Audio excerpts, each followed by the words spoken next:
Hello, today on my channel you will hear an amazing story about life. I hope you enjoy this story. This one struck me to the core. Honestly, I still can't forget it.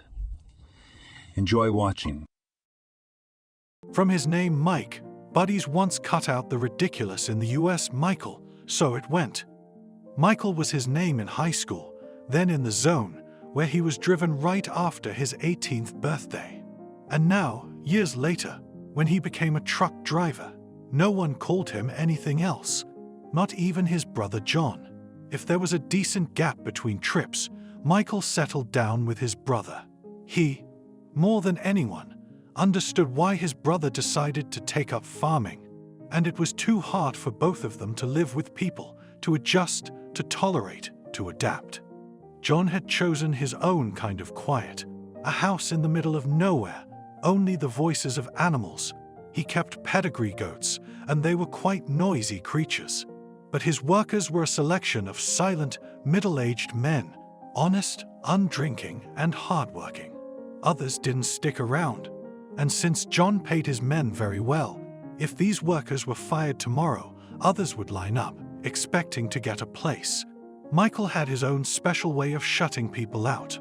There was no greater loneliness than being alone in a crowd. He had learned that when he was still in the zone, and solitude was a dream. But one could immerse oneself in one's own thoughts, and no one had access there. And now, the road was flowing under the wheels of his truck, and music was playing in his headphones, helping him to shut himself off from the world. Michael didn't like this stretch of road. Though the mountains were low, the highway descended from them in a winding ribbon, a real serpentine. He had to drive slowly. Another car could appear from the corner at a moment's notice, and the road surface, damn it. From time to time there were potholes. Just keep your eyes open. And now it's foggy. It would have been better not to go on a trip today, not to risk the cargo, to wait a day. But Michael risked it. The fact that he drove so slowly allowed him to avoid trouble. He not only noticed the fragile body lying on the road, but also braked in time. Michael had never hit a single person in his entire career. He's never even killed a dog. Chauffeurs have an omen. If a dog is under the wheels, the next one will be a man. But on Michael's conscience were only birds, which occasionally crashed into the windshield. The man jumped to the ground and hurried to the lying. A child, a teenager, but bending over the body, he realized that it was a girl, very young, maybe a high school student. She lay as if she were dead tired and had fallen asleep, snuggled against the ground. Her blonde hair, cut in a bob, partially covered her face, pale, without makeup. Windbreaker jacket, jeans, sneakers. The girl was dressed without pretension. Small hand, thin fingers, on one of them, a penny bead ring. Michael expected to see a pool of blood. But there was no blood, none at all, unless you counted the abrasion on the girl's cheek. And the man made up his mind, carefully took the girl's wrist, and as the school nurse had taught him long ago, he tried to feel the pulse with 3 fingers at once. The stranger was alive, her pulse, though weak, was beating under his hand. Michael called for an ambulance. He knew that the car would come quickly. There was a special program. For such accidents, the crews come first. But still, it was impossible to leave the girl here. At any moment, cars could appear on the road. Michael still risked a little time. He brought a plate from his truck, spread it on the side of the road, and then gently picked up the girl and carried her there. The man didn't know if he could touch her. She might scream in pain if she moved. But she was silent. That was bad. Apparently, the shock was so deep that the pain couldn't get through.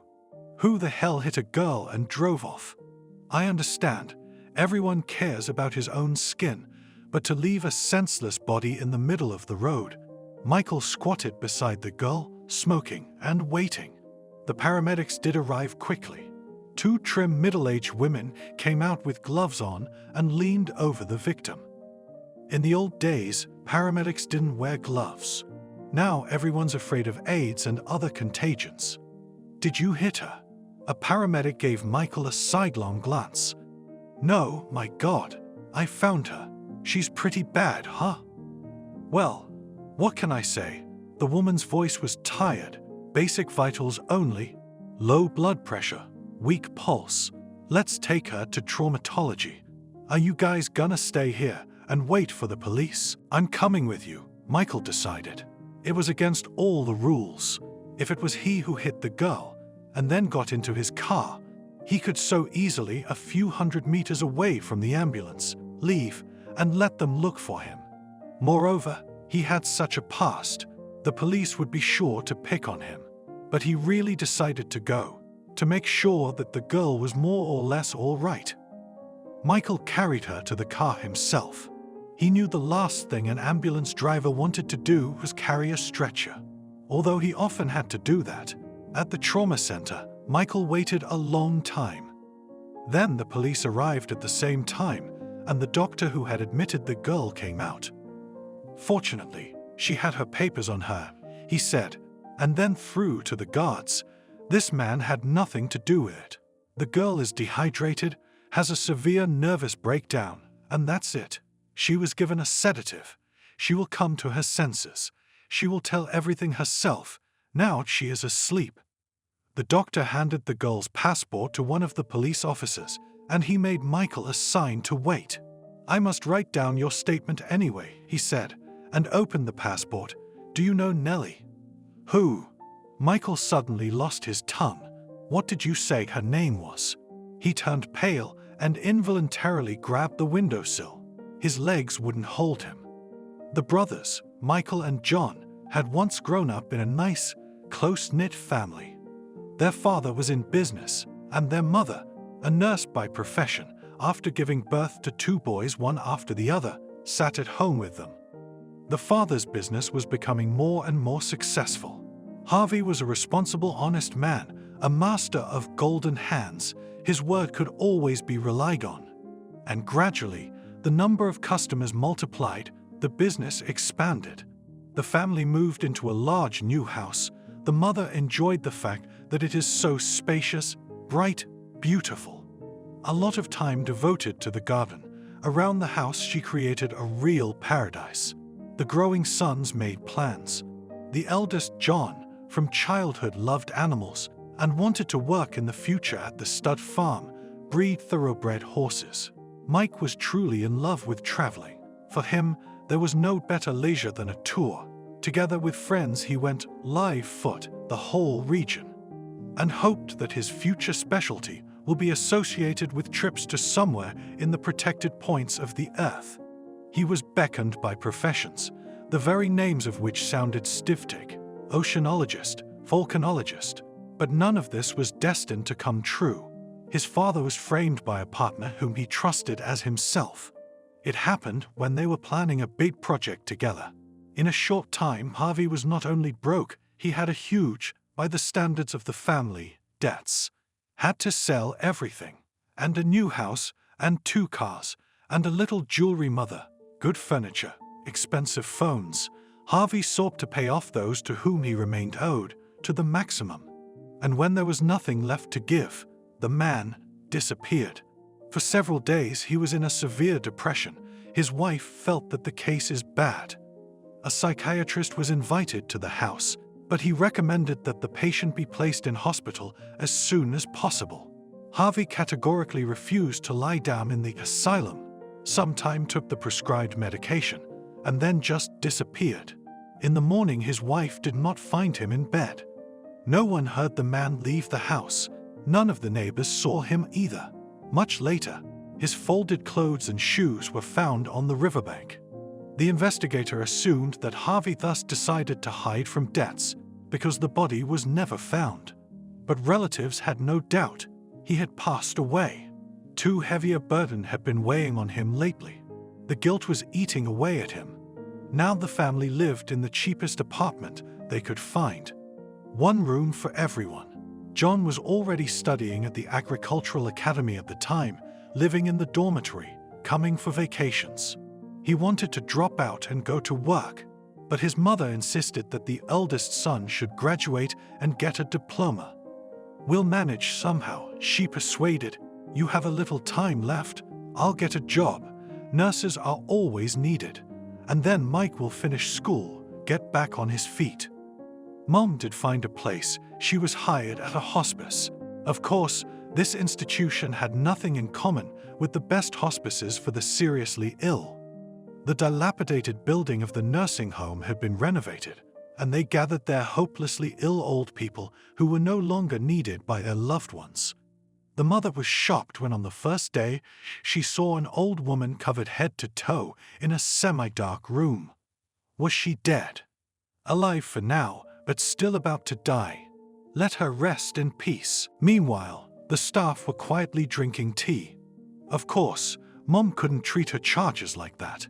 Like her husband, she worked not for fear, but for conscience, did everything to ease the condition of patients, to make their lives easier. And her co-workers didn't like her. No, my mother was not going to leave, because she understood that without her the old people would be even harder. But her illness had taken its toll. The terrible stresses she had to endure lately had an impact. If the family had the former opportunities, most likely, my mother would have been able to put on her feet. But now she died quietly. By the time of her funeral, Michael had already graduated from high school. He was 18 years old, and out of grief, he went to see the man he thought was responsible for everything. Because of his father's partner, this Austin actually ceased to exist in their family. If not for the meanness of this man, and the father would be alive, and most likely the mother. The meeting ended tragically for the guy. He waited for Austin on the street and attacked him, although the businessman had a security guard with him. Michael was twisted, taken away, and later Austin ensured that the young man received a sentence. Michael was also accused of drug distribution. The businessman realized that he couldn't let a guy with his explosive temper go free. Sooner or later he would attack again, and God knows how it would end. Let him sit behind the barbed wire to cool down. No one supported the brothers at this time. Former acquaintances believed in the younger one's guilt. The older one was avoided like the plague. John was abandoned by the girl with whom he began to meet. Her relatives categorically forbade her to connect her life with a family of drug addicts. That's when John lost faith in people. He sold a small city apartment, bought a house in the village, and took up his farm. He worked without sparing himself. He had everything he needed: the necessary knowledge, diligence, practical wit. And in time he became a farmer who stood quite firmly on his feet. He did not try to buy breeding horses. He could not afford them. He raised thoroughbred goats, processed milk, kept poultry. When the younger brother was free, the older one called him to come to him. "Thank you," Michael said sincerely. "Maybe later. I want to try it myself first." Austin had hoped in vain. Michael never quite got over him. Out of the corner of his eye, he continued to follow the businessman's life. He knew that he had been married for many years, but the couple had never had children. Then Austin found himself a girlfriend somewhere on the side, and when he had a daughter, immediately took her away from her mother. It seems that no one asked the young mother's consent to this. Austin believed that money solves all issues. He paid whoever he had to pay and got the child. But his wife had never been able to get attached to the girl. Her very existence was an eternal reminder of her husband's infidelity. Therefore, when Nellie grew up, she was determined first in one boarding school, then in another. Had to transfer Nellie from one institution to another. The character of the girl were complex. Michael did not know whether ever again cross the roads of himself and the businessman who broke his family's life. But he really hoped so. Can't they just stay home until September? Angelica sat over the list of boarders who had to be taken on vacation, and grumbled, knowing that it would do nothing. It would only allow her to get a bit of a release. The boarding house was female, or rather, maiden, elite and closed. At the end of spring, exams were held here, as always. Under other circumstances, most of the girls would have gone to their families for the summer. But not everyone is ready to take their own children, even for a few months. Businessmen and their wives are busy people. For the girls who had to stay at the boarding house for the summer, they organized a trip of some kind. The geographical scope was very wide. Parents willingly splurged, killing 2 birds with 1 stone, and the daughters are happy, and themselves, freedom. But this summer, the second summer in quarantine, has confused all the plans. It was impossible to travel, at least to places attractive and crowded at the same time. But the remaining girls, numbering a little more than 10, were not going to go home, nor were they willing to stay in the boarding house until the beginning of September.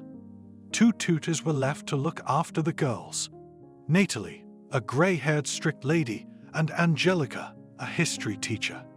Angelica Petrovna was 35 years old, a knowledgeable teacher, but the girls considered her the softest of the teaching staff, considered her her own, and did not always obey. Both women puzzled over what to do with the boarders in July and August, and could offer them nothing but the library, watching movies and tennis. "They'll drive us crazy," Natalie said uneducationally.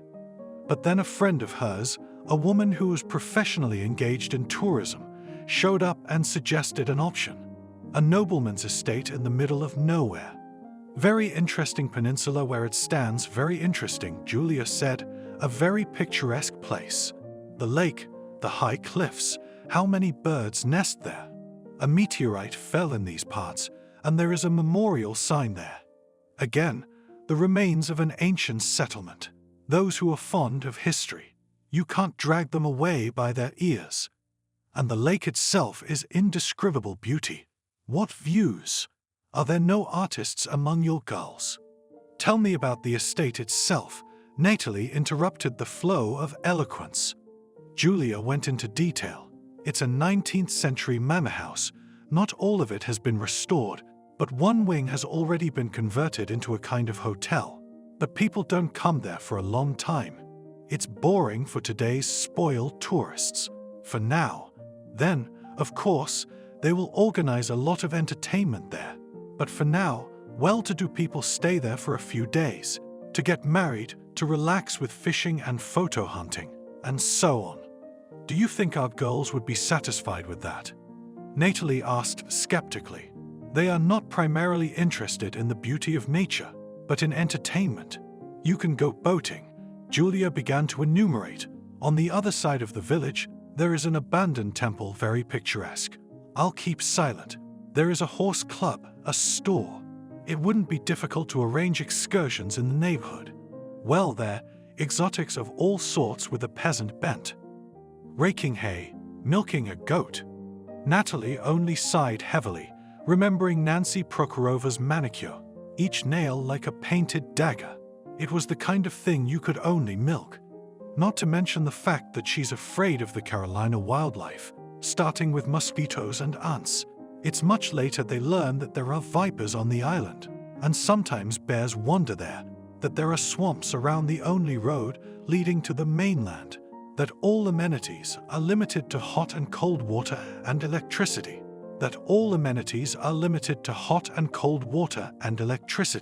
that you can call your relatives with great difficulty and not always. Cell phones catch only on a tiny patch, which they find by chance. A step to the left, a step to the right, and there is no connection. All this will be later. For now," Natalie sighed. "Well, for a change, let's offer the girls this option. Angelica will give them a historical excursion." The girls became animated and expressed their desire to go to the peninsula. Maybe they, the satiated, are waiting there for some new impressions.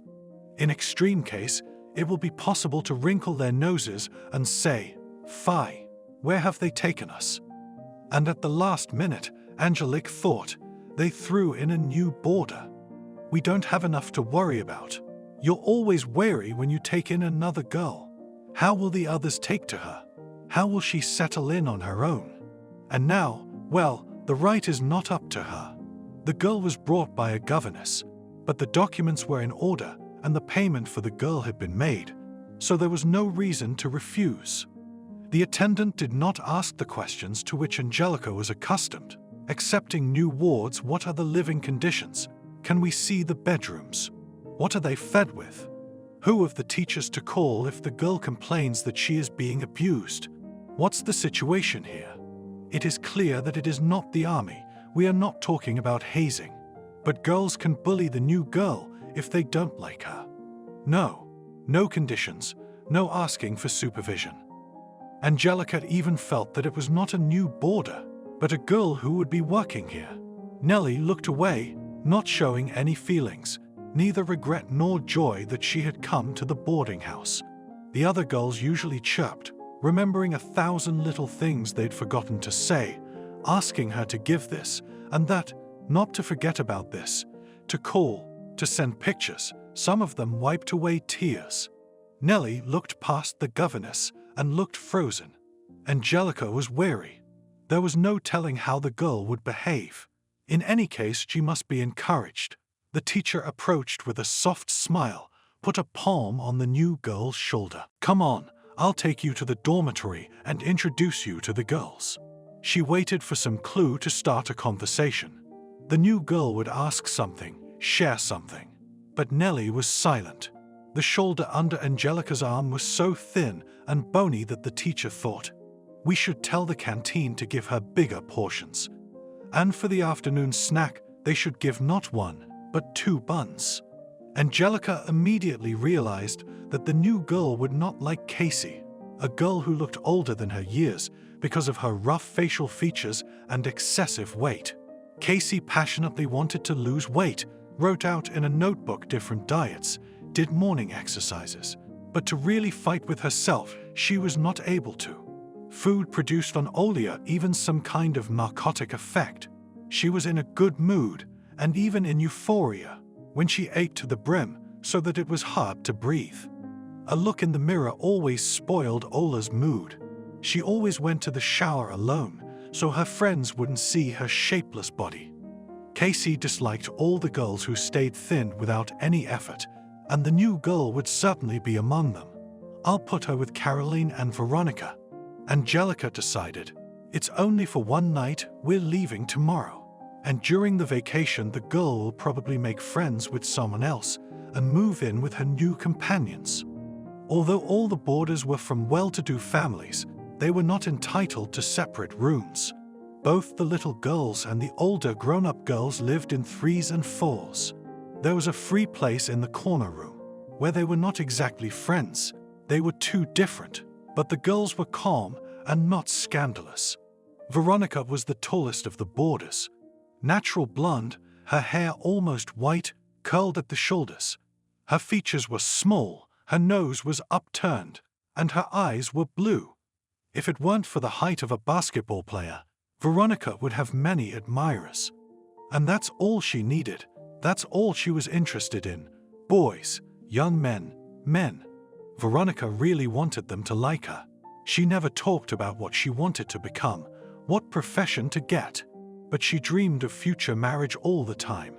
Her neighbor Caroline was a girl who was rarely ugly, although it would seem a wonderful combination, blue eyes and dark brown hair. But her facial features were wrong. Her eyes were too close set, and she had a large, long nose. Despite her unattractive appearance, Caroline was pleasant to talk to. Her family was considered one of the richest in the city, her parents owning several travel agencies. She had the best of everything: expensive clothes, cosmetics, and little things that other girls could only dream about. At the same time, she was very simple, not arrogant, and interesting to talk to. She had traveled to many countries and was an excellent storyteller. Angelica knew that in this room, with these girls, no one would poison Nellie. "Except the new neighbor," said Angelica, opening the door with a smile. "Nellie, this is Caroline, and this is Veronica. I think you will find a common language without problems." Nellie immediately realized which bed was meant for her. This one, by the door, tucked in. It was getting dark outside the window, and the girls were sitting on their beds with their feet up. Caroline was at the window, with her legs twisted Turkish style, and Veronica at the wall, wrapped in a downy shawl. They seemed to be talking about something, and this fascinating conversation was interrupted. They looked at the newcomer with curiosity, but it was quite friendly. "Well," Veronica asked, as soon as Angelica closed the door behind her, "where did you come from? Why at the end of the year and not at the beginning?" "You should know where from," Nellie thought, remembering her father's house, which always reminded her of a prison. The name of the town she had dropped in passing. So far away. Veronica was surprised. "Don't they have their own schools there?" "You want to learn foreign languages, don't you?" Caroline asked understandingly. "They are very good at it. You won't find another school like it in the United States. And you will go with us tomorrow?" Veronica continued to inquire. "That's really from ship to bowl. It took me a long time to get used to the boarding house, and you'll have to change several places at once. I remember the thing I didn't like the most was that it was like a restricted area. You can't go outside the gate without permission. The same faces everywhere. Parents come only on weekends, and they only let us go home for vacations. Teachers are old women, no one to fall in love with." That was the main reason for her longing, Caroline explained to the new girl, Veronica. "I guess it will be the same problem wherever they send us. We're behind a high fence as usual. And in the neighboring village, the male population is a couple of oxen and a shepherd at best." Ugh. Veronica reached for the dressing table. It was her main habit to look in the mirror every now and then. She would fix her golden curl, or tint her eyelashes, or simply turn her face left and right in front of the mirror, making sure that everything was all right. "Nellie, do you want to come along? I'll show you the guest house, where everything is." The new girl hesitated for a couple of moments, and then sincerely asked, "Why?" Nellie knew she was unlikely to return here, but the girls looked at the new girl strangely. Once more they were convinced of this when they went to bed. They were used to long chats before going to bed, but now there was a new person in the room, and the girls arranged the conversation so as not to mention anything personal, but at the same time to touch on such topics that Nellie could join in the conversation. But the new girl was silent. She was awake. She turned over from side to side, sighed, but she did not say a word. But in the morning, when the girls woke up, Nellie was already ready. She was sitting on the made-up bed, fully dressed. Her bag stood at her feet. The new girl was looking out the window. At another time, the flower beds and stone-paved paths would have seemed very beautiful to her. But on this day, it was a grey, rainy morning, and the courtyard looked uncomfortable. She wanted to wrap herself in a warm blanket and go back to sleep. "God, why did you get up so early?" Caroline wondered. "We're not in the army. They won't leave without us. As soon as Angelica knocks on our door, we can count down 2 more hours. Veronica won't get ready before then anyway." And really only after the mentor walked lightly down the corridor and beat a light beat with her fingers on each door, the guest house began to come to life. A huge white tourist bus had already slowly pulled into the courtyard, and the girls were still sitting in the dining room, drinking cocoa with hot buns and chatting. No one was in a hurry. Natalie came in and clapped her hands, waiting for the noise to die down. "If any of you are fans of the movie Home Alone, we can provide," she said. "Why the bus? Why not a plane?" Nancy grumbled. "It's a long drive." Nancy's voice was hoarse, maybe because she smoked a lot in secret. Of course, she knew it, because Nancy smelled like tobacco a mile away. But the main thing was to keep the rule, not to smoke openly, not to get caught with a cigarette in front of the teachers. Ira went along with it. She followed the rules. The girls singled out Nancy. First of all, she always had expensive cigarettes, and secondly, she was a computer god. She knew programs as well as a computer teacher. "We've already explained it to you several times," Natalie sighed. "There's a virus running rampant in the world. On the bus, contact will be kept to a minimum, and on the plane, in airports. Anyway, in 15 minutes, I'm waiting for everyone in the courtyard. Boarding is starting, and we left in an hour.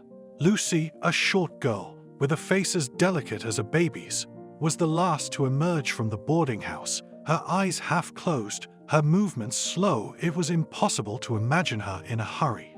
Looking at Lucy, she seemed to be dozing all the time, eyes half closed, movements slow, and in a hurry. It was impossible to imagine. She was the best in the boarding house in foreign languages. Caroline promised her a career in the travel business. I might want to be a diplomat. I like civilization, amenities, figuratively speaking, caviar on a silver tray. All this field life is not for me. Lucy wrinkled her nose. Mosquitoes, nature, Earth. Now she didn't want to go at all, but she didn't want to stay alone in a boarding house. I don't need manna from heaven. I just want a bath, and a cozy apartment. With or without a mezzanine. I'd like a villa, I'd like a summer house. And a Mercedes. Right, Lucy? Nancy was pushing her overweight bag into the luggage compartment. Hey, girls, you can't sit in the front 2 seats. Natalie and I already took them. Nancy, what kind of expression is that, girls? Pardon me, Natalie. Girls, don't take the best seats because they're meant for Natalie and I's ass. Natalie just waved her hand. And Nellie found herself alone on the bus. She hadn't managed to make friends with anyone during that 24 hours. And to tell the truth, she hadn't done anything for that. That's no good. She needed to learn more about these girls, their habits, their dreams, even their whims, if she was to live with them, until her father decided to move her elsewhere. But right now, Nellie had no regrets about being alone in the back row the whole way. She covered her eyes and felt the bus move, slowly pulling on. It's all right, she told the teacher. Let them do as they please. There won't be any guests here till fall anyway, except for you, and you are. Natalie began. I'm Mallory, the cook. I'll be cooking for your girls. That's great. There doesn't seem to be much in the way of entertainment here. So, Mallory, we'd appreciate it if you could teach our girls something simple. You know, bake buns or something. They need something to keep them busy. I understand it's best to stay close to the estate. On the road, why not? Let them walk. I ride my bike home to the village myself. There's our village on the other side of the lake. You can still get there by motorboat. But just in the forest, it's really better not to go alone. The local kids go, but your girls are pampered. They might get into trouble. Like what? Natalie asked quickly. Mallory hesitated.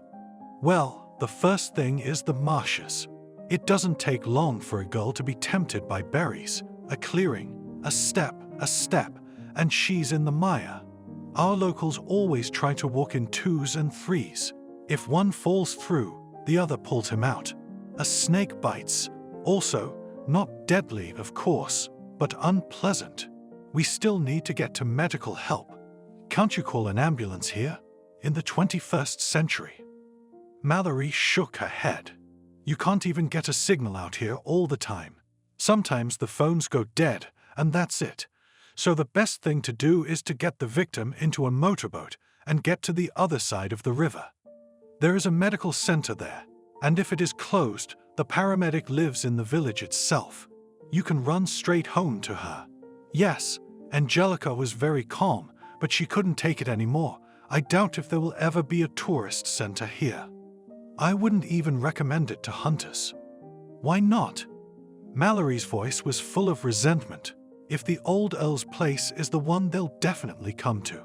Especially those young, crazy people. I beg your pardon. Natalie looked puzzled. What count?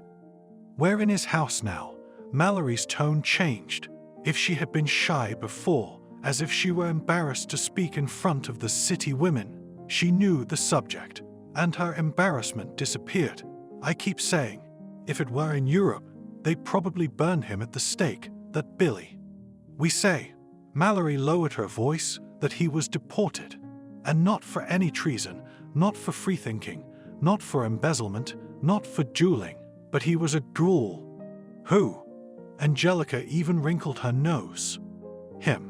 And at the same time, the first in his time, handsome and rich. I saw the portrait. They're all funny-looking men in those old portraits. White faces, like women's, delicate.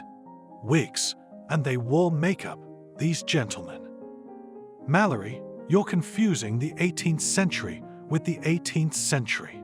Well, it's all the same. They're just so refined, so feminine. And Billy, you can't take your eyes off him. His gaze is fiery, his features are outlined with a chisel. I'm telling the truth, it's his charm, it's through the ages. You stand in front of the portrait, ready to fall in love with the canvas and the colors. I guess not many women could resist him in life. But Billy was unmarried and never had a bride. But he brought up serf girls, and that's all, as soon as they were brought to his estate. So in a short time, they were as if in water, and there was no trace of them. It seems that he had a secret cemetery in the forest, about which only one of his closest servants knew.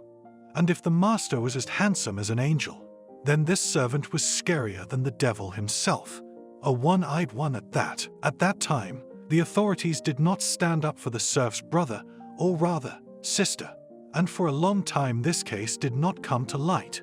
Until at last, the parents of one of the girls found an opportunity to come and throw themselves at the feet of an important person. Mallory put her hand to her cheek as they began to investigate, and it turned out that there was a graveyard full of girls who had disappeared, if the Earl had really sent them to the next world. That's when they sent Billy here to the middle of nowhere, and they say he accepted the Tsar's sentence without objection. He didn't want to live in the village. He settled on this peninsula, and they built him a house here. Rumors spread quickly, and no local woman wanted to serve the Baron.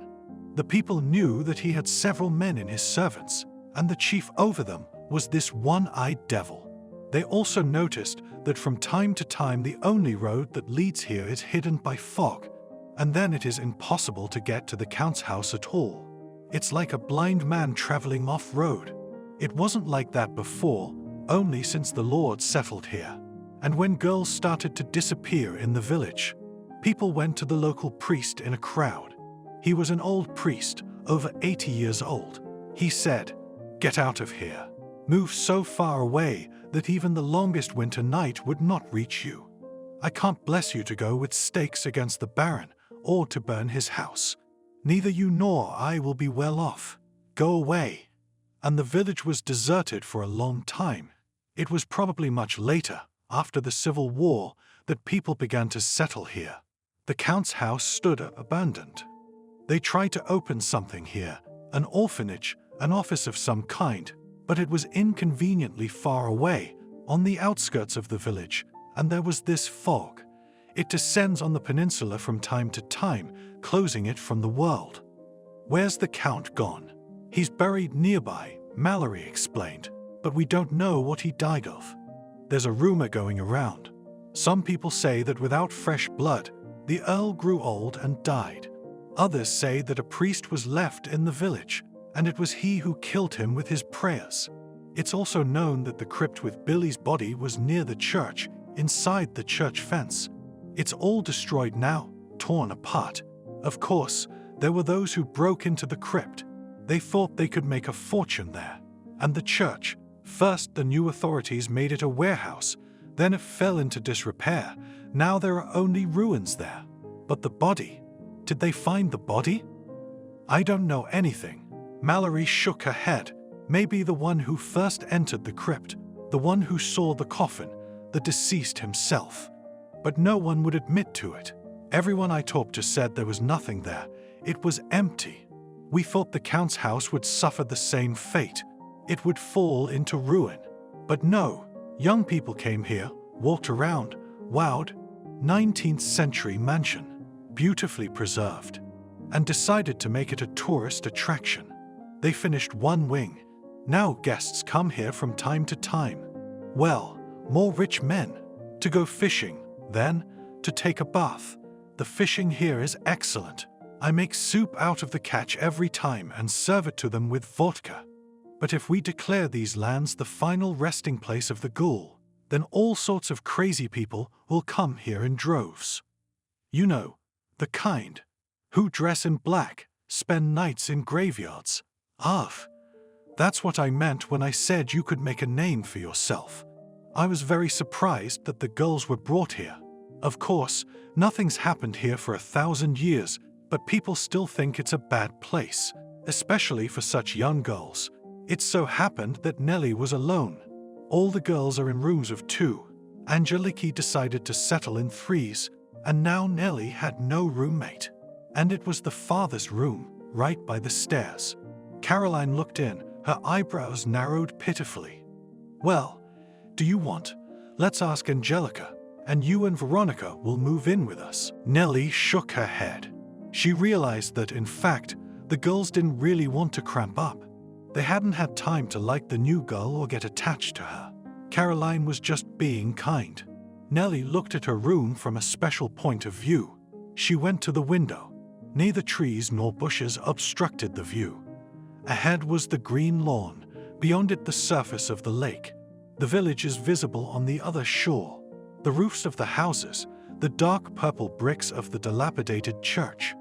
No one can approach the house unnoticed. That's good. Nellie jerked the frame, realized it opened inward, and the deadbolt was tight enough that it would take a few extra seconds to get through it. The door, on the other hand, is just a hook, very flimsy, symbolic. The walls in the house were very thick, and Nellie could not hear what was going on in the next room, but the sounds from the corridor could be heard perfectly well, and the creaking of the floorboards. They, too, would be her watchmen. These creaking floorboards would warn her of what was going on. Later, Nellie heard Mallory's story. She wanted to pass on, but the words about the Earl and the thick fog made her linger, stand by the stairs where her companions could not see her. There she stood until the women had finished speaking. The voices of the teachers were hard, confident, exhorting. Nellie realized that they did not believe the cook at all. They considered everything she had said to be local legends. "Please don't tell the girls these horror stories," Natalie asked. "Even though they're big girls, they might be frightened of the black hand or the red spot. Ariana is a great storyteller. She'll scare you so badly that you'll scream, and Angelica, and I'll be running around the room with Valerian half the night. Do you know how it goes in our boarding house? Lighters. But they didn't go out that day. Angelique promised they'd do it later. She'd arrange a boatman, and they'd all go to the village on the other side. They could even go on foot around the lake, and it would be a real hike. And now the request is not to go far from the camp, from the manor, except to go down to the beach and to the bridges." Then Mallory called them to lunch. The dining room was small, not like the one at the boarding house. At the boarding house they had a whole room to themselves, but here they were at home at one table. The window was ajar, and the rainwash garden smelled so sweetly of freshness and roses. Mallory carried on a tray bowls of steaming borscht, potatoes and mushrooms. She also had her specialty, raspberry kissel. When a ray of sunlight fell on the glasses, they burned with a soft opalescent light. And even Nancy, who was so proud of her slim waist, couldn't refuse the sugar-sweetened buns. "Girls, I'm gonna be such a Quasimodo in here." She unzipped her skirt. Nancy. "Girls, I'm going to do my best to keep my figure." Happy, Natalie. Naomi, on the other hand, wasn't fat. It was surprisingly harmonious with her soft personality, her gentle voice. Naomi stood at the window, looking thoughtfully at the lake, and suggested, "Let's go for a walk." Everyone agreed except Casey. Casey got so sick on the way that her mentors persuaded her to go down to the dining room and put something in her mouth. But she still didn't feel well, and now she said she was going to try to get a couple hours of sleep. "I was up all night on that goddamn bus. Now I'm sitting up and my eyes are closing." They let her go in peace. It was only a short walk to the beach, a path to the shore, that's all. However, this place could be called a beach only conditionally. Just a strip of sand, about 10 meters long. If they ever open a tourist resort here, such a patch will definitely not be enough. But the water was clean and warm, and the bottom was sandy too. There were no stones, not even small ones. At first, the girls regretted that they had gone for a walk without changing into swimsuits beforehand. Some of them returned to the room after them. Lenka brought a ball and began to play in it, going into the water. It was very convenient if you missed the ball, and it was floating next to you. You didn't have to bend down. Nellie sat on the bridge, not joining any of the little companies. The girls didn't go anywhere else. They sunbathed and swam until it started to get dark. "Girls, are the windows here not open at all?" Naomi asked at breakfast. It was so hot at night. I tried to open the window. "Well, let the mosquitoes. I brought Raptor with me. But I thought at least I would breathe the night air." I tugged on the frame, nothing. Now I had to take a pill for my headache. Nellie had her head down and was tracing patterns on the jam with a teaspoon. I was hot, too. Veronica yawned, covering her mouth with her palm, but I went downstairs, opened the door and sat on the porch. "Oh, Nellie, why are you looking at me like that?" Nellie hastily averted her eyes so that Veronica wouldn't read the horror in them. "Girls, let's go for a walk to the village today," Caroline suggested, stirring her tea. "That's what the chauffeur told us yesterday. We won't go by boat, we'll walk along the shore, bypassing it. What are we going to do here all day? Swimming again?" "No, I understand. The isolation here is great, but it's boring, and there's no internet. You can't watch a movie." "Angelica, can you let me go?" Natalie asked the teacher who had just entered the dining room. "Eh? What? Where to?" When Angelica heard about the girls' plans, she volunteered to go with them. She realized that it would be impossible to keep the young people on the estate. These are not fishermen hunting. The girls would be looking for fun. Mallory told her that it was a long way to the village, but there was a good road.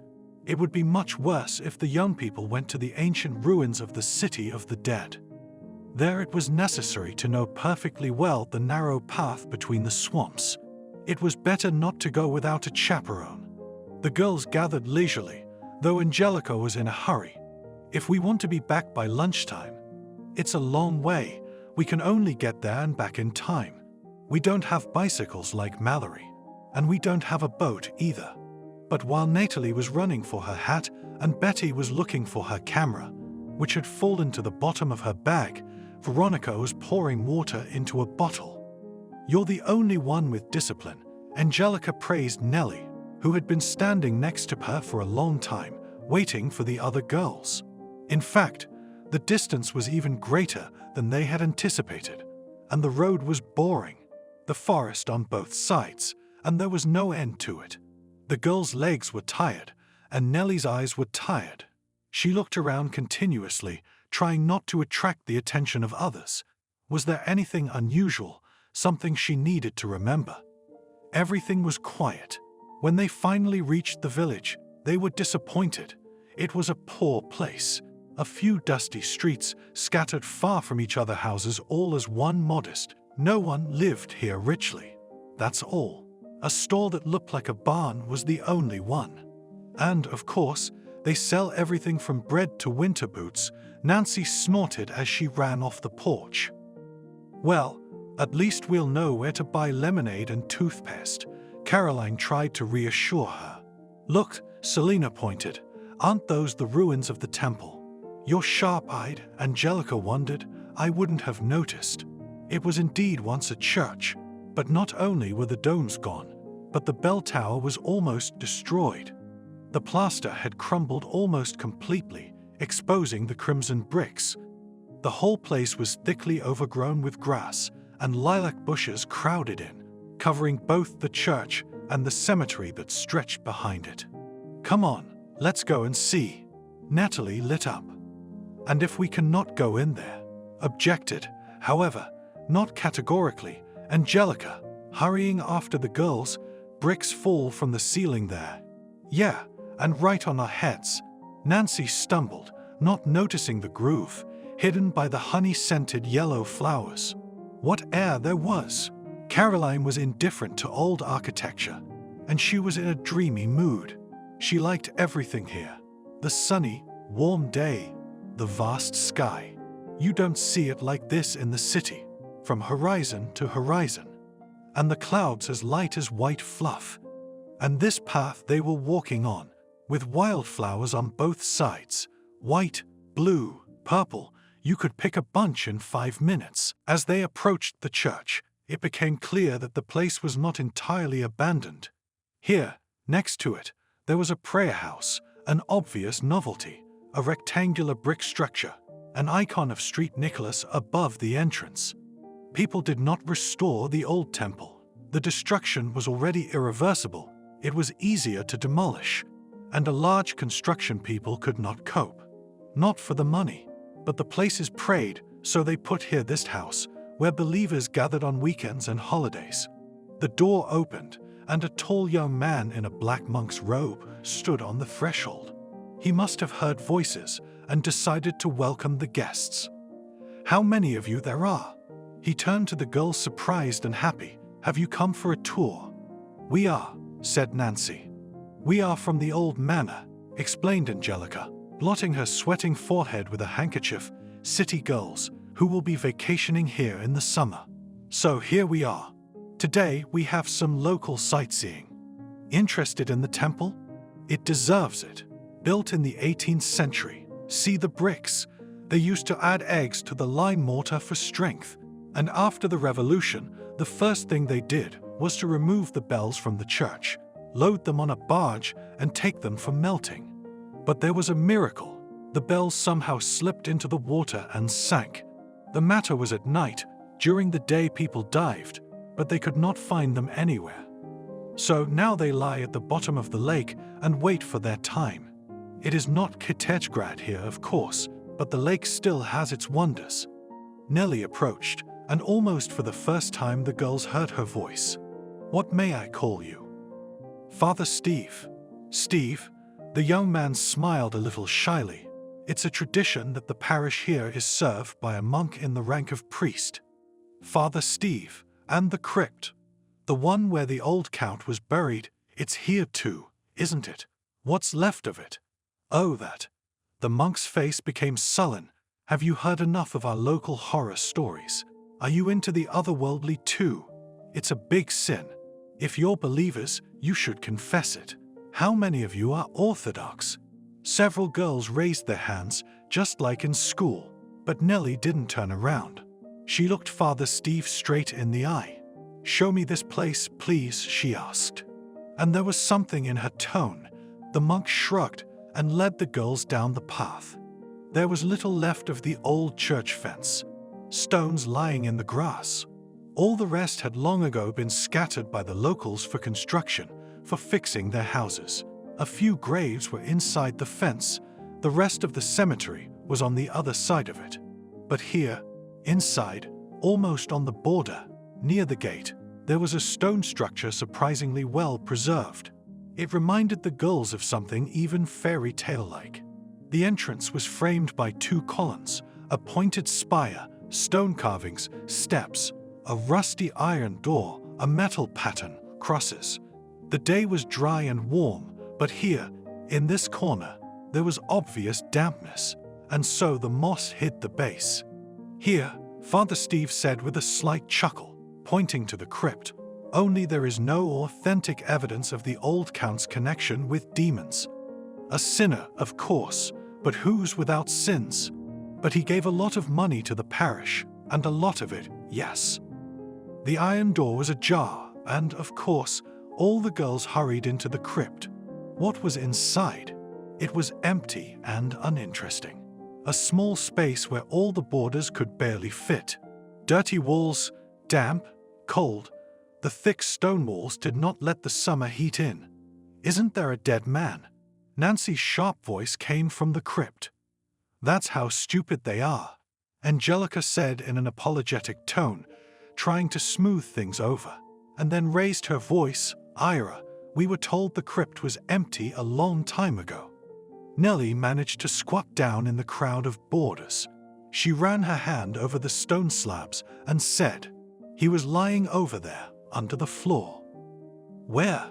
Nancy squatted so sharply that she almost bumped her forehead. Help me move the slab, just a little." Immediately, hands reached for the stove in unison. Thin fingers, manicured fingernails, someone's exclamation. "Oh girls, hold on, don't drop or she'll kick me now." I managed to lift the slab and push it away. It's good that Angelica didn't see it. "Well, what do you see?" Casey demanded. She, because of her size, was especially difficult to squeeze between the girls. "There's nothing there," Natalie answered disappointedly, bending over. "It's like a cellar, just for storing potatoes.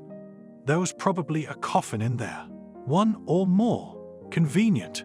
You don't have to dig a grave, and you can look at the dearly departed at any time. Shall we close up? We're gonna get in trouble," Betty said. "Wait a minute." Nellie sat down and froze. Yes, there was no one there for a long time. Natalie was right. The underground room looked like a cellar. The church thieves had long ago taken everything, if anything, from here. There wasn't even a candle burner left, just bare stone and darkness. And all those girls, you know, the ones who disappeared, is that true? Fiction? Angelica asked Steve's father. "Oh please, there were a lot of people dying back then. It's quite possible that there was some epidemic, smallpox, cholera. The dead were buried separately, not in the common cemetery. I haven't looked up the documents, you know. There's enough already. Recently, these very same, either psychics or ufologists came here, and some of them are baptized. I say to them, say, work for the glory of God, help me in the old church, take out the garbage. There are frescoes preserved there. I keep hoping, maybe for their sake, the church will start to restore. No, let them into the crypt, that's all." And everyone was asking me if I knew anything else about the old count. Why must a monk, not just a priest, serve here? What kind of tradition is that? Nellie brushed her blonde hair off her forehead. Steve just waved his hand. "Ah, it's a tradition from the time when the prayers of an old monk brought this place to life. You're bringing me back to this topic again." They were not only ungodly late for lunch, but almost missed dinner. It became clear that it would be impossible to go to the village often. It was too far away. Everyone was tired, and the girls complained that their legs hurt. Mallory sympathized and promised that the next time they decided to make a trip, they would make arrangements with the boatman, as it would be quicker and easier. The porridge prepared by the cook did not arouse enthusiasm. They were hungry, but, as Casey said, not that hungry. They started gutting their supplies, pulling out the last of the things they had in their bags after the long journey. Mallory left immediately after dinner, saddling up on her old bicycle. Just as the dust was gathering, the girls took the moment to make coffee, to feel like mistresses in the kitchen. Selena found bread and made toast. They didn't sit in the dining room, but at the long board table by the stove, drank coffee, and didn't leave for a long time. They discussed the trip to the village and agreed that everyone would like the crypt to be a little scarier. Well, like Stephen King, when you read a book, and then in his own house afraid to go to the bathroom at night, said Angelica. But if all this was true, where was the Count hiding the bodies? Naomi shuddered slightly, maybe in these very swamps, in the marshes. Tied them up with something heavy, and... yeah, and now they're all wandering around as ghosts. Nancy wrung her hands and admired the shadows they cast on the walls. From scary stories, the conversation turned to the mundane topic of what to do tomorrow. It seemed that now every evening she would have to think about what to do the next day. An endlessly long summer day. Swim until exhaustion. Learn to fish. Check the nearby forest if there are no mushrooms and berries.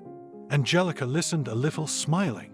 When the girls fell silent, not finally agreeing on anything, she said with a slight smile, "I've made a deal with someone here. Tomorrow the local guys will bring you horses. You can ride." Veronica even clapped her hands. She was so happy. "Just listen carefully to what they tell you. The guys know horses, and if I'm not mistaken, There are no experienced riders among you, Natalie instructed.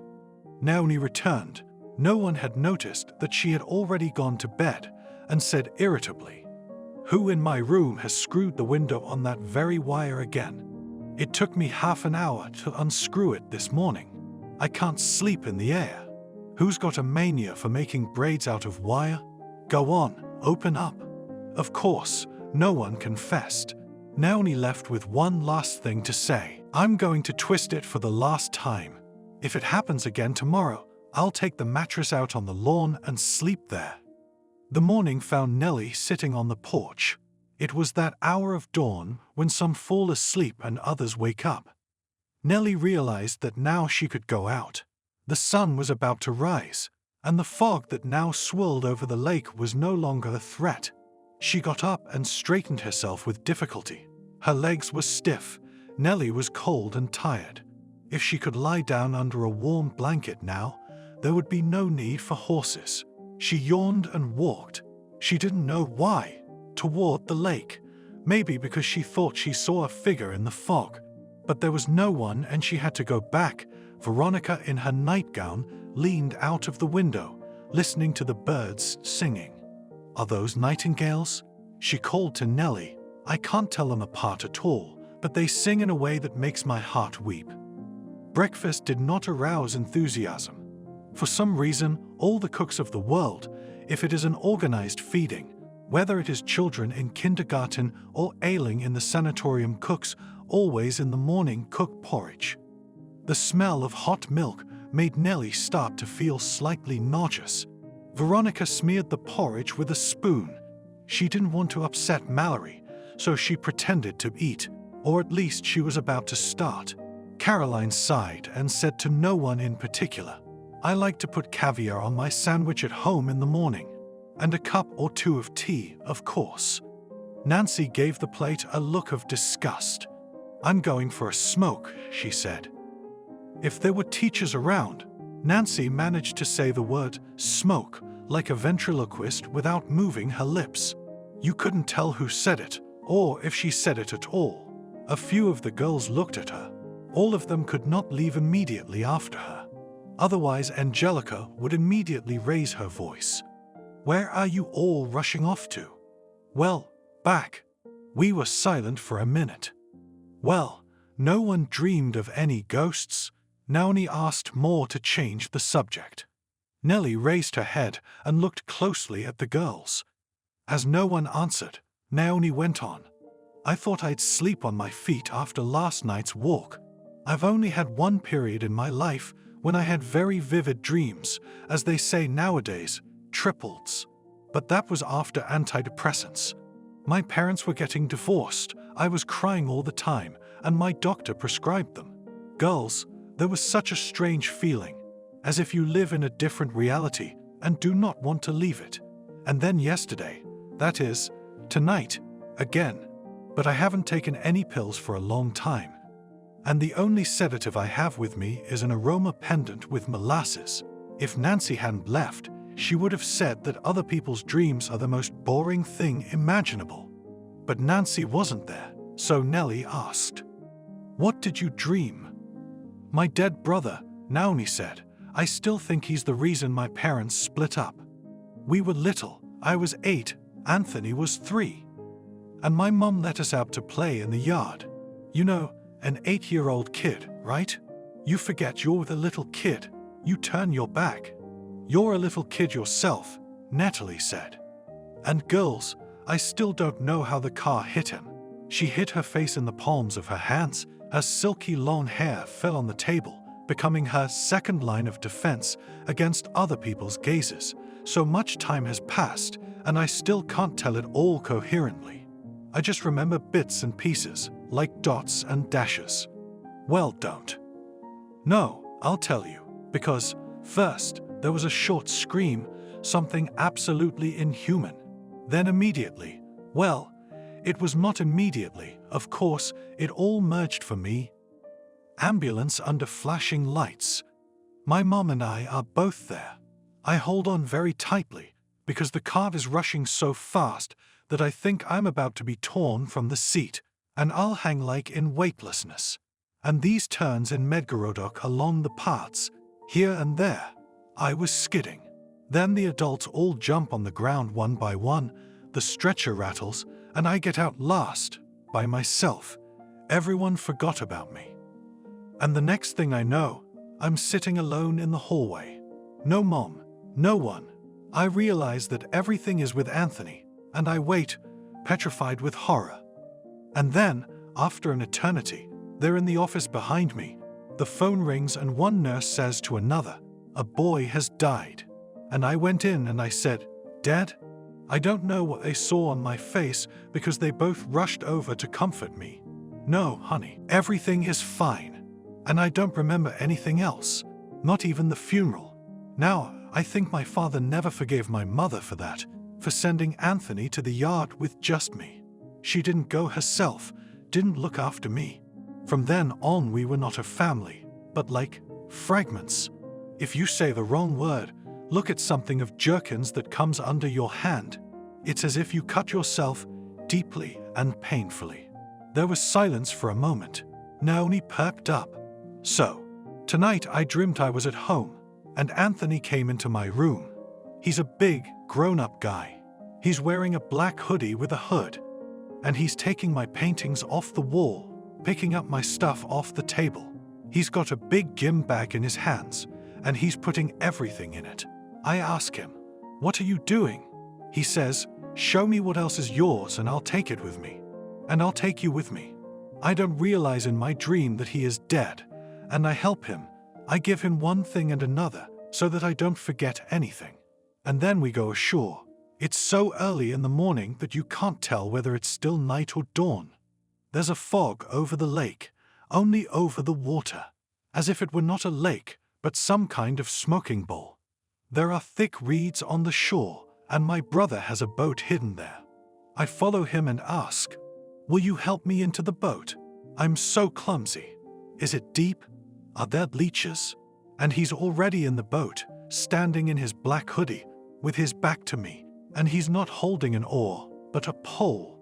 My brother says, 'You stay here, I'll be right behind you.' Miss Tika, Nancy came back smelling so much of cigarette smoke that she would have been in trouble if Angelica had been there. They say you dream of the dead when the weather changes. Veronica, as always, wanted to reassure everyone. She could see that Naomi was uncomfortable. They finished breakfast in silence, and then Veronica volunteered to help Mallory clear the table and wash the dishes. The girls had not yet had a chance to leave the dining room when there was a clatter of heels. Natalie, even here in the field, did not allow herself to relax. Her hair was smoothly combed, her dark blue suit, a string of pearls around her neck, heeled shoes.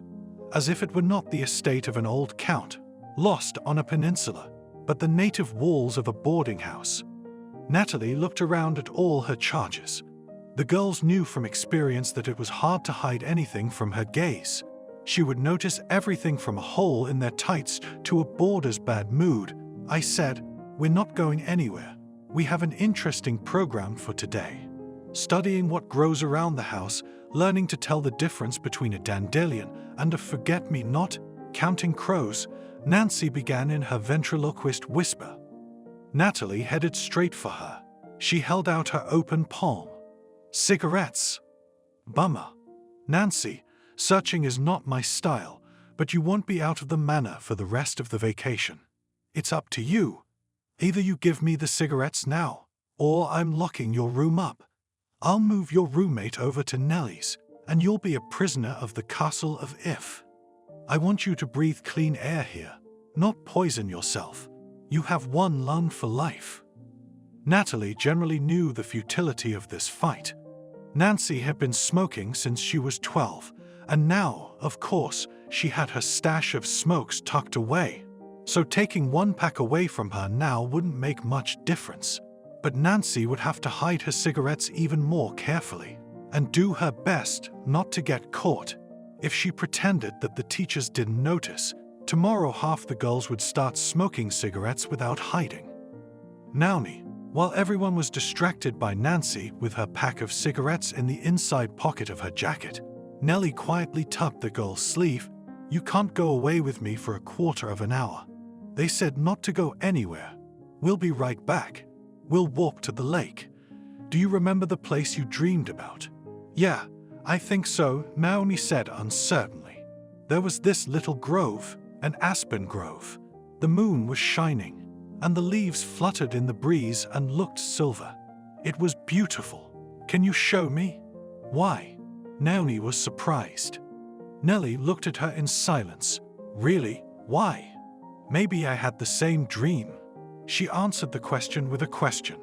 "The lake, the fog, I want to check." She couldn't explain anything yet. There were mysteries in front of her that had to be solved before someone, or something, would come to their senses. Surprisingly, Naomi, who suffered from what she called geographic cretinism, compounded by the fact that she couldn't navigate at all without her glasses, found the place she had dreamed about. Exactly, she was happily surprised. "Wow, it's exactly like my dream. Only now there is absolutely no night creepiness here. Of course, in the daytime, in the sunshine. But believe me, I wasn't scared even then.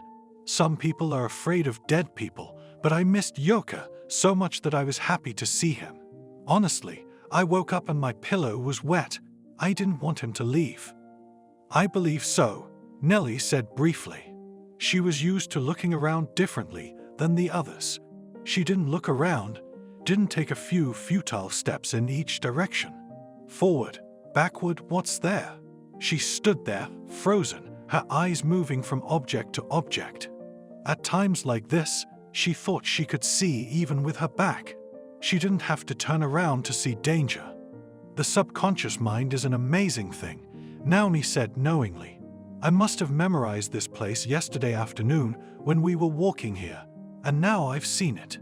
The aspens are just ordinary during the day, and their leaves are green. At night, they were much more beautiful, like silver coins. They seemed to jingle. Do you happen to know why the aspen is considered a mystical tree? Well there, the aspen's stake in the legends." Nellie shuddered a little. "Because Judas Iscariot hanged himself on an aspen tree. That's how it's believed. That's why the ancients believed the tree could overcome evil forces. Thank you for bringing me here. I didn't expect to find it." Naomi continued to marvel. "Does it look like what you were dreaming about? And we should probably get back." At a gallop, Nellie said, to avoid answering the last question. Yes, she didn't doubt it. Everything was ordinary. An ordinary, not even a very well-trodden path winded along the shore of the lake. The reeds grew thickly on the right. They left a passage to the big water. A narrow boat could pass through here. But then there would be footprints on the shore. But there were no footprints. Even the grass was not mown. Behind the aspen grove there was a real forest, a dense wall of trees. I could only walk a little ahead along the path to see what was there. But there was really no time. Nellie restrained herself from talking to Naomi. She was anxious to have a friend among the girls. The promised interesting program was horses. In the courtyard of the manor, there was a joyful excitement. The horses were already saddled by two boys. Both were dressed very simply. Some quilted jackets of protective color, the same pants, dusty boots. But one of the guys had a very rustic look, and it was obvious that he was terribly shy of so many girls. In any case, no one heard his voice. Barry, the second guy, introduced himself.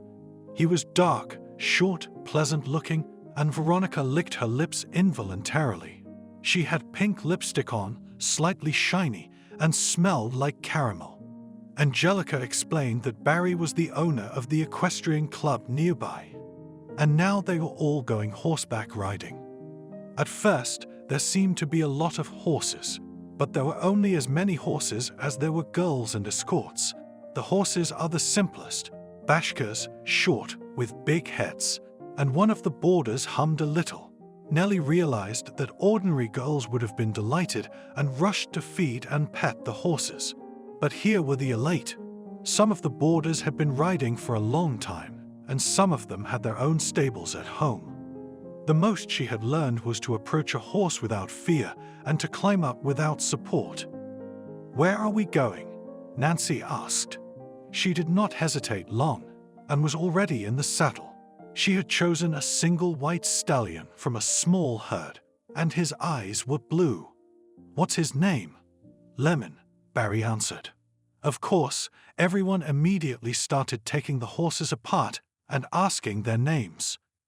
Lucia had to be put in the saddle, and 3 of them, besides Genya, Angelica, and Natalie, were pushing her up. Natalie couldn't take it anymore. "Maybe I shouldn't go." Naomi was immediately concerned. "I feel sorry for the horse. Her back would crack." "You should see what kind of big manor horses have to carry." Barry grinned. "Under 100 pounds, and if it's a few days' hike, with backpacks and tents and all that." Beneath him was a handsome raven-haired Dariel. Most girls would not dare to approach him. The mighty horse stepped on the spot and roared a little, hurrying his master. The wife didn't need stirrups. Just standing on the ground, one elusive movement, and he was already in the saddle. "We have several routes," he said. "If you want, we will go to Trinity with an overnight stay. It's a beautiful place we've arranged. The mountains are nearby. The lake again. We'll bathe with horses. We'll weave wreaths. Jump over the fire." Angelica, feeling that she was now replacing Natalie, looked at the murmuring girls vigilantly. But, she said, We'll see. We'll see how you behave. And now we're going to the hunting lodge," Barry explained. "We've been asking for a tourist shelter for a long time, but the authorities won't let us use it. The lodge belongs to the estate, it's part of it. Was it really hunted here? Who was hunted? Are these animals still here? And who is the most dangerous one here?" Barry tried to answer all the questions at once. "The most dangerous are ticks, so it's best to wear long-sleeved clothes, boots or at least socks, and something on your head. Caps, kerchiefs. Well, you can meet a boar. Rarely, very rarely. Don't worry, I haven't seen one this year." "What a boar?" "When we went to Bakel, there's an ecological trail, and it said, 'Who where? Bears.' The guys and I asked the forester, 'Is it true that you can meet bears? What should we do then?' The man looked at us so calmly and said, 'Well, there are 3 of you. It is unlikely that they will approach. If anything, shout at them louder.' "What about snakes?" one of Angelique asked. "I saw one here, by the way." "Yeah, I heard you yelling," threw Nancy off the horse. "It wasn't even crawling. It was like a trickle of water flowing. Black and so fast, right at my feet." Most of the time, Barry explained condescendingly, "If you get those yellow spots on your face, you're off the hook. You can even pick it up. A viper's more unpleasant, of course, but it won't just rush in. I was fishing the other day, and I saw such a big viper there. It was hissing and hissing, trying to scare me. Only when I touched it with my boot, then it had nowhere to go. It jumped in. But the boot, of course, could not bite through." "Why did you?" Naomi began, obviously about to say something along the lines of provoking the poor viper. But then Barry remembered, raised his hand, and said in Mallory's words, "Swamps. That's what I forgot to tell you. You and I will take the trail now, and we'll take the trail back. There's nothing to be afraid of. But God forbid, if you take the same route to explore what's there on the left and right, you can get into such a quagmire. You can drown 10 times before you call for help and people come. It would be good if they could find where you drowned." Barry looked around at the boarders and made sure they were all on horseback. "Let's move," he said, and let Dariel follow the trail to the woods. Barry was used to taking care of campers who were mounting horses for the first time in their lives, and often they were stiff, uncomfortable, shaky, and scared. That's why the horses, except Dariel, were so phlegmatic that it was extremely difficult to make them trot. And under the saddles, besides the voltraps, lay the furs. Barry, who rode in front, warned of every branch overhanging the path, and his assistant, Mike, who closed the cavalcade, was vigilant to see that none of the horses bucked, though they could hardly think of it. The day was so clear and warm, sunny and serene, that any mysticism seemed like a dream. If not dreamed in a dream, then glimpsed in a reverie. Even the shadows were cheerful now. The leaves fluttered, the branches swayed, the grass swayed. The shadows were playing with people and with each other. Angelica, who was quite fit on her horse, called out to Barry, "Perhaps you will tell us now about the place we are going to." Yes, of course." Barry raised his voice so that everyone, including Michael, could hear him. It was originally all one. What would now say a project, a complex, and the hunting lodge was built even earlier than the manor house. They did it quickly. It was supposed that here, first of all, the Count himself would live while the big estate was being built. Secondly, it was easier to get here from the mainland and back, and thirdly, here you can really not be afraid of flooding. The lake overflows in the spring.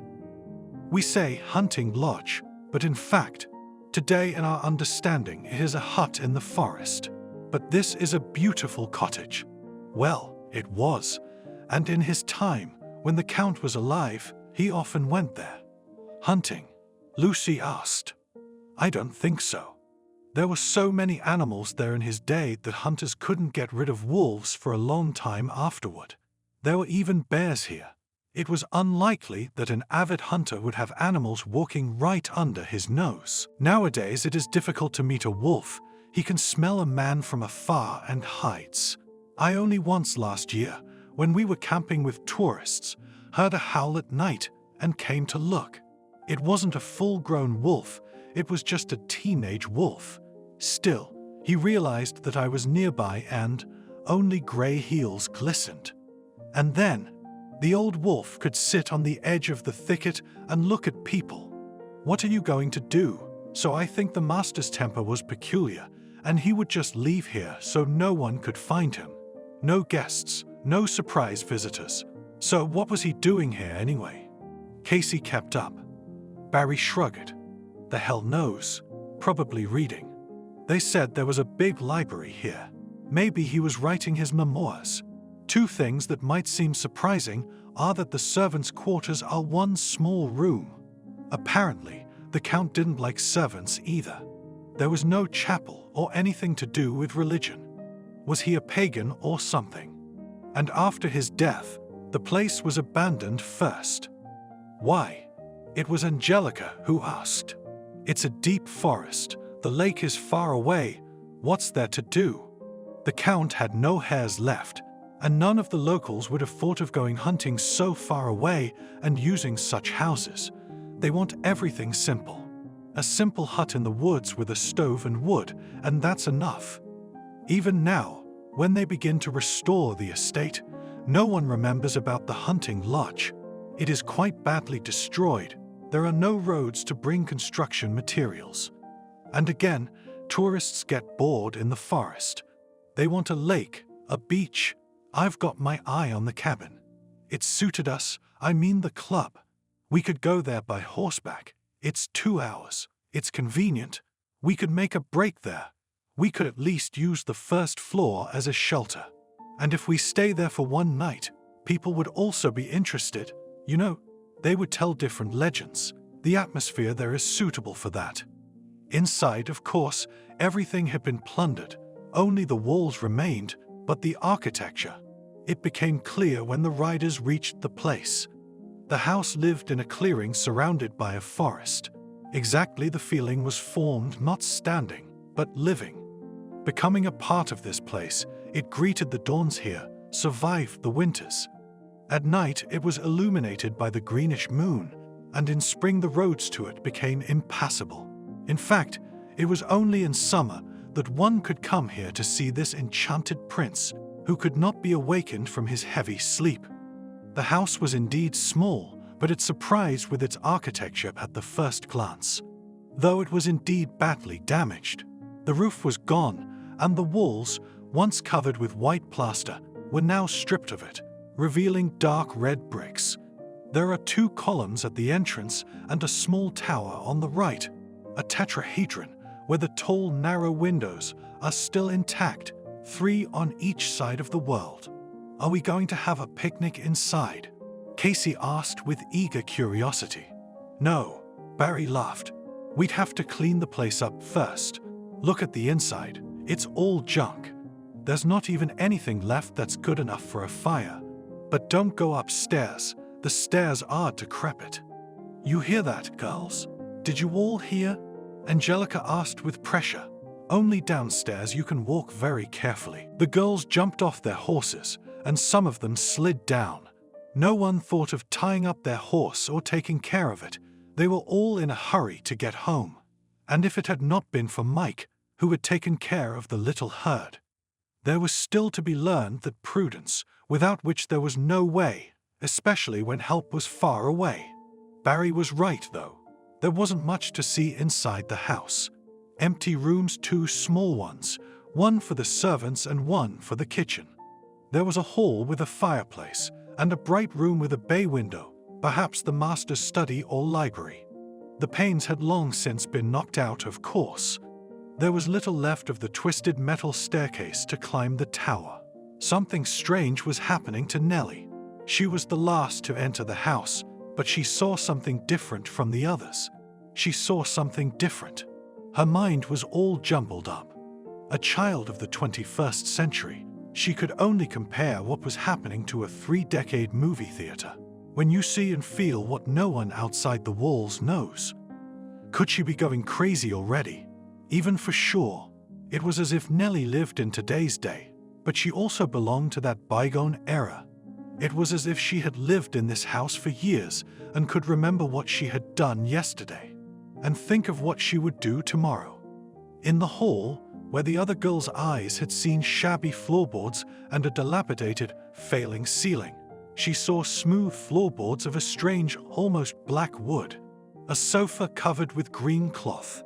Part of the wall above the fireplace was stone, and a fire burned in the hearth itself, and its glare cast reflections, shadows and shadows, all of which gave birth to a huge face or face. Was it a monster or some ancient demon whose image appeared before her? Had imagination alone created him? And what kind of man could sit here for hours, tossing wood on the fire, staring mesmerized at the ugly features, the stretched black lips that curved as if to whisper something? Mother, Nancy touched Nellie's shoulder. Are you going to eat or what? It's the last of the spatchcock left in there. The girls will eat it all up, and you'll be left to chew grass with the horses. In the afternoon, the weather suddenly turned bad, and it rained. And it was not a noisy and fleeting downpour, which is only a joy. What clean air afterwards, how it smells like flowers and herbs, and everything around, bright and shining, washed by the hand of the sky. No, this rain was cold and cold. Maybe it would be sunny again, Veronica asked hopefully. The words, however, were addressed to nowhere, as was the hope of clear weather. Mallory shook her head. My grandfather used to say, if it rains in the morning, put on a hat and drive out of the yard. And if it rains in the afternoon, I'm not going anywhere. That's what I was afraid of. Lucy's face was as impenetrable as ever. When you all got so excited. The old manor house, the countryside, the first rain, and we're all locked in here. It'll be damp and cold and boring. There's nowhere to go. The house is old. It's not just a split system. You'd be afraid to turn on the heater. What are we gonna do till tonight, huh? Would you like some hot pies? Pitying the girls, Mallory suggested. You want them with potatoes or sweet, with jam. But Angelique knew her flock too well. Some young ladies would not even eat oysters. Better make us some tea, Mallory, she asked. Well, what's the matter, girls? We've all got telephones. Back home at the boarding house, you can't get off the internet. Here you can chat as much as you want. Books, embroidery. We could have some kind of contest. Songs, for example. Oh, don't do that, please. Lucy arched her eyebrows as if she had a headache. All these efforts, I'll cheer myself up. It's like a bad mass entertainer. Eventually, we scattered to our rooms, realizing it was going to be damp and cold. Maybe the Count used to build a fireplace here in this weather. Now all that was left was to wrap themselves in blankets and go to the kitchen for tea again and again. Some of the girls had gone to bed early, and there were some who could sleep all day long. But in Nancy and Natalie's room, there was a whole bunch of them. They played cards for a while, then got bored. They were going to ask Lucia to bring a guitar, but they changed their minds. Angelica loves it when they play. Now she'll come, Selena expressed her apprehension, and she'll sit with us all evening. And now let's sing this one, and let's sing that one. Nobody wanted to organize a concert of bardic songs by request. And look in the internet about this Count, suddenly asked Lucy. We went here just vacation in the nature, while everywhere COVID, away from infection, and here, people talk about everything. These local legends. You don't want to believe them out of the blue, you feel like a fool. Nellie's ears perked up. At first, she thought it strange that Lucy had made this request of the cynical Nancy, who saw mysticism only from the point of view of fun. Later she'd learned that Ira was an ace at computers and the World Wide Web, and even from a smartphone she could get things out that other girls couldn't find. Nancy didn't seem to heed the request. She was lying on the bed with her foot on her leg, and her narrow foot in a knitted striped sock was swaying not far from Nellie's. But the telephone was in Nancy's hand, as indeed it was in everyone's. The girls had gotten so comfortable with their cell phones that it never even occurred to anyone to leave a smartphone in the room. Suddenly, Nancy gave a little whistle. "Did you find something?" Selena asked. "Well, girls, just a grim fairy tale." "What did you find?" Selena settled herself against Nancy's headboard, and she turned the screen slightly toward her. Nellie approached quietly, peering over Selena's shoulder. "I found it on a local history website. Of course, fairy tales. There's a group here engaged in anomalous phenomena." "So, what? The Count of the Green Men is going to be?" No, Mother. But look at the good company he's in. Look at the titles of the articles. There's the one about the meteorite that fell into the lake here. There's the one about an underground passage under the lake, and it's actually the esophagus of some huge ancient mammal. Fossilized, of course. Now get the Count. He's so handsome. Even his portrait is preserved. All the girls huddled around Nancy. Nellie didn't need to look. She knew who she was going to see. The same face that had been split in two by the play of light. Luminous, pale on one side and drowning in darkness on the other. "Girls, is he stoned or something?" Naomi asked uncertainly. "Look at him, rolling his eyes." "It's possible." Nancy nodded. "And they say he's going underground. That means..." "What?" "I've read it. All the locals have known for a long time, I'm talking about the 19th century, that there are minerals here, and lots of them. A lot of them is when there is a deposit. But the authorities were in no hurry to start mining. If gold and diamonds were one thing, but with iron ore, they didn't bother. It was a remote place. It was a long way to start from scratch. But when this Count Pal arrived, the locals thought at first that he would do it. He'll start mining, build a factory. Some rejoiced. He would hire local men to work. Those who regretted. What did people live here before? Hunting, fishing, berries, mushrooms, honey. And now, they say, they'll use up the forest and build roads. And Pal had a great company. A mining engineer, then a servant with one eye. He was the Count's right-hand man. And they called in the local sorcerer. What they asked him about some caves, about underground passages. The sorcerer didn't tell the locals anything. He waved his hand. "I can't do it. And it won't end well for the Count. It's not something he's taken a swing at, what a man is allowed to do." When the sorcerer returned from the estate, he became a hermit. He wouldn't let anyone in, locked himself up at night with 3 locks. And what was he needed for? Lucy raised her thin eyebrows again. It was the 19th century. Christianity was long ago. There was a church in the village. He could heal toothache, stop bleeding, perform various reversals, and people came to him. I see, stretched Natalie. In short, he was like that grandmother, who at the icon of the Last Judgment, the devil put a candle to the devil. She said she had to have a little man in hell. You don't know where you'll end up when you die. And then the sorcerer left, Nancy said, and they say he whispered to a fellow villager in farewell that it was impossible to stay here now, because he had found the place where you can pass from the world of the dead to the world of the living. It's all on blood, he said, and he'll soon suck your blood. The locals thought that the old man had gone mad. That's why he left the place. And then there was this whole missing girls thing. Brothers Grimm, I told you from the beginning, and you saved me.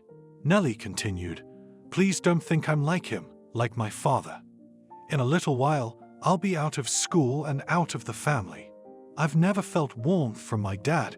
He's always been a stranger to me. I'll get on my feet and look for my mom. It's hard when you don't have a soulmate in your life, isn't it? Michael held Nellie's thin hand and hesitated to let go. He felt that in his heart he really had no malice toward this girl. He just looked at her, and it was hard for him to look away. And you saved me. Nellie continued, please don't think I'm like him, like my father. In a little while, I'll be out of school and out of the family. I've never felt warmth from my dad. He's always been a stranger to me. I'll get on my feet and look for my mom. It's hard when you don't have a soulmate in your life, isn't it? Michael held Nellie's thin hand and hesitated to let go. He felt that in his heart he really had no malice toward this girl. He just looked at her, and it was hard for him to look away. Thank you for watching this video to the end. Subscribe to the channel. Like it, write comments if you like the story, and see you on the channel.